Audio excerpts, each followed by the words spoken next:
Senior तर्जकार Saeed कायद साहब हमारे साथ मौजूद हैं। कायद साहब, बहुत शुक्रिया आपके कीमती वक्त का। कायद साहब, सबसे मेजर इशू तो इस वक्त ये है, जो कि अभी मिनिस्टर गौर ने भी कहा, कि ये सियासी केसेस हैं। सर, सबसे पहले तो ये बता दें कि ये सियासी केस किस तरह से है, हमला हुआ हमारे इदारों पर और सियासी केसेस इनको मनाया जा रहा है पीटीआई की जानिब से। दूसरा, ये अदलिया पर सवालिया निशान उठाया गया कि रात 2-2 बजे तक अदालतें लग रही हैं। एक तरफ पाकिस्तान तहरीक इंसाफ वाले कहते थे कि हमारे लिए अदालतें खुलती नहीं है, अब जब खुलती रात 2 बजे तक तो भी इनको इशू है।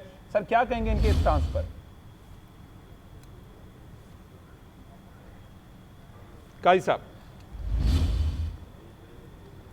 ये देखिए ना, बात हम रियल पॉलिटिक की बात करें जी। बात ये है कि regime is feeling very strong. अब आप देखें कि यानी दो बड़ी ताकतें हैं दुनिया में, और उन दोनों बड़ी ताकतों के साथ हमारे बड़े ही खुशगवार ताल्लुकात हैं। चाइना हमारी जिस तरह इससे जंग में मदद की, इसके अलावा आए हुए थे जनरल माइकल को हमने जो है एक आला सिविलियन एजाज से भी, तो और ऊपर से आज ट्रंप साहब की एक भी आ गई जिसमें वो हमें बजाय एक बहुत बड़ी डील भी हमारे साथ कर रहे हैं। तो मैं ये समझता हूँ कि जो रजीम है वो अपने आप को बहुत स्ट्रांग फुटेज पे समझती है। और दूसरी बात ये कि जो टफ टॉक की जा रही थी 5 अगस्त के हवाले से, तो उसको भी हम इग्नोर नहीं कर सकते इस मौजूदा फैसले के तनाजुर में। तो it was expected. And secondly, above all, जो इस की एक और बड़ी वजह बनी है वो ये कि कोई पावर शो हम अब तक, ठीक है रेप्रेशन भी बहुत ज्यादा हुआ, मगर कोई हम ऐसा इम्प्रेसिव पावर शो कि जो हुकूमत को या रजीम को बैक फुट पे ले जाए, वो भी हमने नहीं देखा। तो क्या हमें इट वॉज ऑल एक्सपेक्टेड। अब वैल्यू जजमेंट जो है वो आप दे सकते हैं अपने अपने स्टैंड पॉइंट से। तो ये है, मेरा तो इस पे ये कंसिडर्ड ओपिनियन है कि basically we are living in an era of where liberal democracy is dying, जिसमें हम उसके इंस्टीट्यूशन, ये ट्राइकॉटमी ऑफ पावर, ये जो सारी कहानियां थी, they are coming down crashing. तो ये उसी का एक शख्साना है। It was expected. अब देखते हैं कि ये 5 जो अगस्त का शो है वो हो पाता है या नहीं हो पाता। तो इसलिए मैंने अर्ज किया था पहले भी कि पावर टॉक्स टू पावर, और जो पावर दैट भी है वो इस वक्त अपने आप को बहुत ही एक advantageous power talks to power आपने कहा है, तो ये तो मल्टीपल टाइम अब वो भी रिक्वेस्ट कर चुके हैं पाकिस्तान तहरीक इंसाफ भी कि कोई तो हमारे पास आए जो बातचीत करे, लेकिन अब उस एंड पे जो वो दूसरी पावर है वो शायद अब मामला जो है वो मजीद आगे नहीं बढ़ाना चाहते। नहीं, देखिए, जो नीचे जो पार्टी है ना, पार्टी की बात को मैं ज्यादा अहमियत नहीं देता। ठीक है, बात यह है कि ऊपर कोई बात नहीं हो रही। जो टॉप या एपेक्स है ना पोजीशन, उन पोजीशन पे चाहे वो कैदी हों या दूसरा लोग हों, उनके दरमियान किसी किस्म का रेप्रोचमा नहीं हो सकता, नहीं होगा। ये इररिकॉन्सिलेबल है कहानी।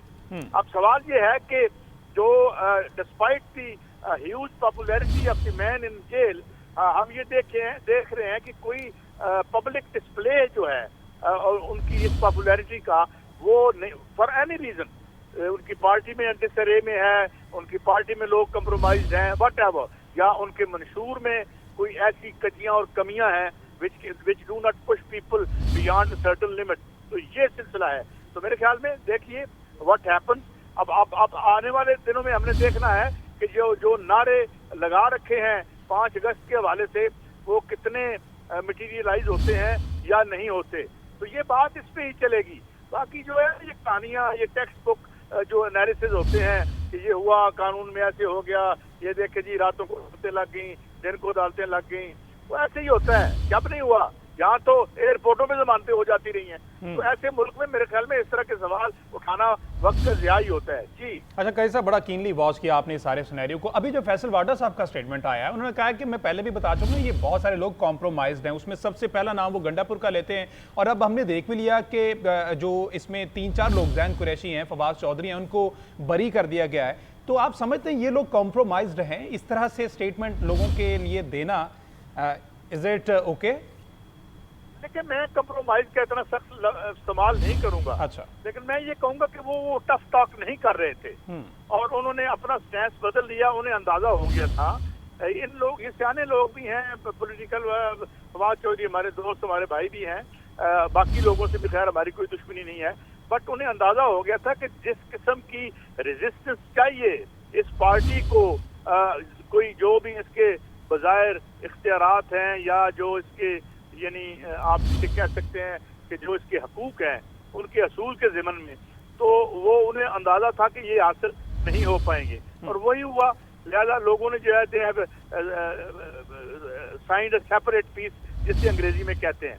तो आप बहरहाल इसको अपने अपने अंदाज में इंटरप्रेट करें। मैं तो इसे प्योरली एक समझता हूँ कि भाई देखें, जिंदगी एक जंग है, सियासत भी एक जंग है, और जो जंग है वो न रो के लड़ी जा सकती है न कमजोरी के साथ लड़ी जा सकती है। सो पावर ऑलवेज प्रिवेल्स, तो ये वो प्रिवेल करेगी और कर रही है। और अगर दूसरी तरफ पावर नजर नहीं आ रही है हमें किसी तरह की, तो ये इन फैसलों से हमें हैरत नहीं होनी चाहिए।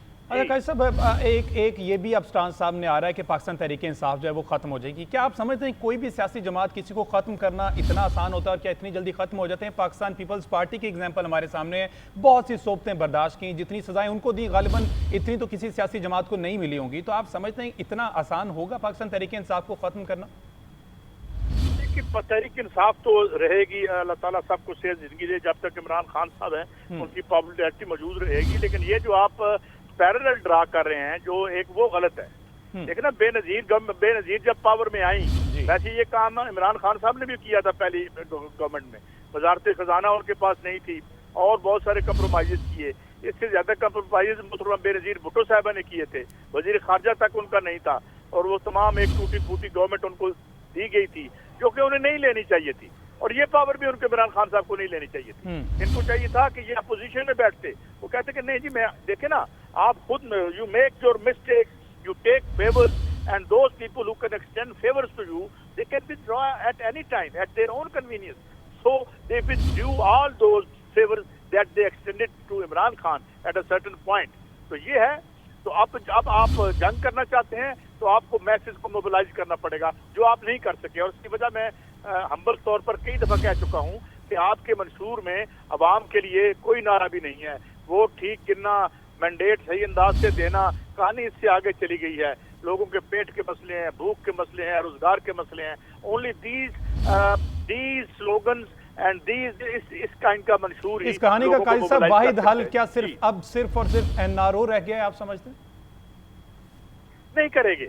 अच्छा, खान साहब को जानते हैं लोग, वो ये समझते हैं कि वो कभी उनके बाहर बैठने वाले रोज 5 एनआरओ करेंगे, रोज एनआरओ वापस चले जाएंगे, लेकिन वो खान साहब नहीं करेंगे।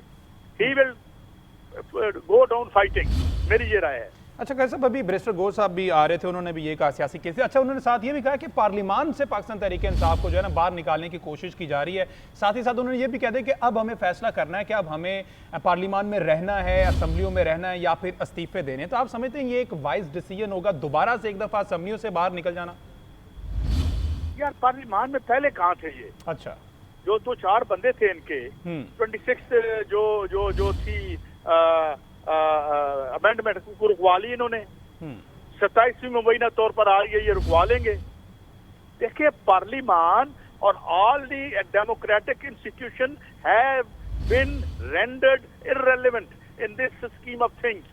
मैं जिस तरह बार बार कह रहा हूं कि दुनिया में और पाकिस्तान में भी इस वक्त जो लिबरल डेमोक्रेसी वाली जो शिकायत और तकलीफ थी ना, वो दूर हो रही है। जमाना पलट रहा है, जमाना बदल रहा है। अब आप ये देखें ना, अगर फेडरल रिजर्व के चेयरमैन को यानी ट्रंप पड़ जाता है, पुराने इकोनॉमिक सिस्टम में हम सबसे पावरफुल मैन जो है दुनिया में वो अमेरिकन सदर को कहते हैं। मगर जो लोग कॉन्स्टिट्यूशन को जानते हैं वो समझते हैं कि माशी एतबार से फेडरल रिजर्व का चेयरमैन ज्यादा पावरफुल होता है जो अमेरिकी जो पावर स्ट्रक्चर है। तो उसको उसने आगे लगाया हुआ है और उसको बुरा भला कह रहे हैं जो ट्रंप जो है। तो थिंग्स आर चेंजिंग। एग्जेक्टिव और रूलिंग क्लासेस हैव जो है अब उन्होंने अपना तरीकाकार बदल लिया है। अब वो जमाना नहीं रहा कि जिसमें हम कहते थे जी ये इधर सुप्रीम कोर्ट है अमेरिका की, ये उसका फेडरल रिजर्व है, ये उसकी कांग्रेस है, ये उसकी सेनेट। नो नो, जो और ही कंट्रोल करने वाले हैं, और वो ही अभी कंट्रोल करेंगे unless there is no public uproar, या अवामी अगर कोई बहुत बड़ा शो नहीं होता। और वो उसमें मुझे लगता है कि हमें यूरोप में तो हमें नजर आ रही है, जिस तरह अभी हमने पार्टी देखी जेरेमी कॉर्बिन की और जोरा सुल्ताना की, मगर पाकिस्तान में हमें अभी देखे ना, अमेरिका वहाँ क्या हुआ, वो सीधे के सीधे इकोनॉमिक इश्यूज लेके आ गए। उन्होंने कहा हम NHS जो है उसको नेशनलाइज करेंगे, सेहत देंगे, इससे तो वहाँ 1 मिनट में 500 बंदा उस पार्टी में रजिस्टर हो रहा है। मगर पाकिस्तान में आम आदमी सियासत की इस कहानी में कहीं फिक्र ही नहीं करता।